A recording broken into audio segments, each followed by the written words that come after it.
Maybe it's a leadership crisis. After all, everything rises and falls on leadership. If seminaries would just train pastors to be better leaders, to staff to their weaknesses, to get more in touch with culture, and to understand and use their Enneagram number, our churches would grow again, right? Sure, they might, but with what type of growth? All of these issues are important and deserve discussion, of course, but I contend that what we really need isn't anything new.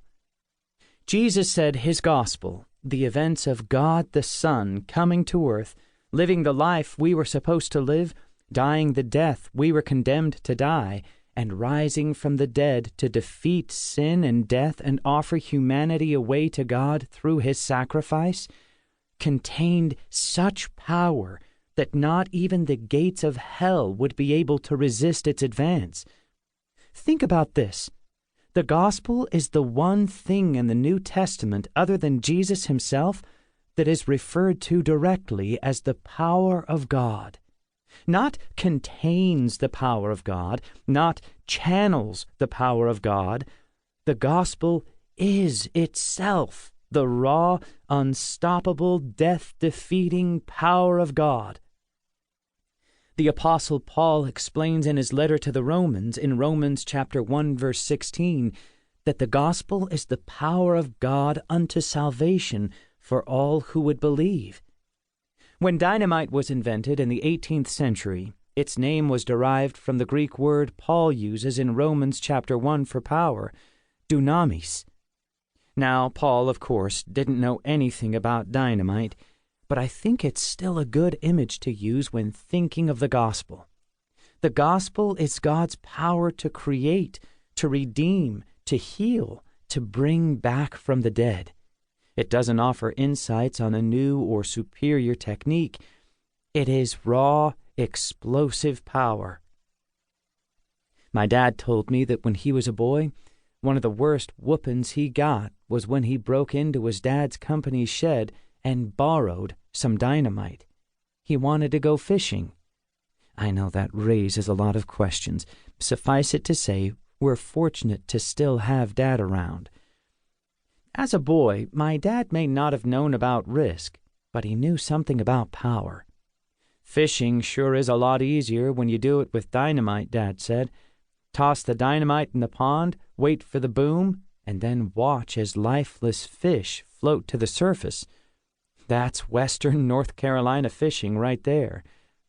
He read over this chapter and asked me to make sure you knew he wasn't condoning this type of thing anymore. A stick of dynamite doesn't give you instructions on new ways to fish or tell you the best places to cast your line. It is the power that does all the work. In a similar way, the gospel doesn't give you instructions on how to change. It is itself the power to change. This is the power the church needs. And the most important question before us is this: how can we get the gospel back into the right place in the church? The gospel is more important than our programs. The gospel is more important than our preferences. The gospel is more important than our priorities. The gospel is more important than our politics. The gospel is more important than blank. It doesn't matter how you fill the blank.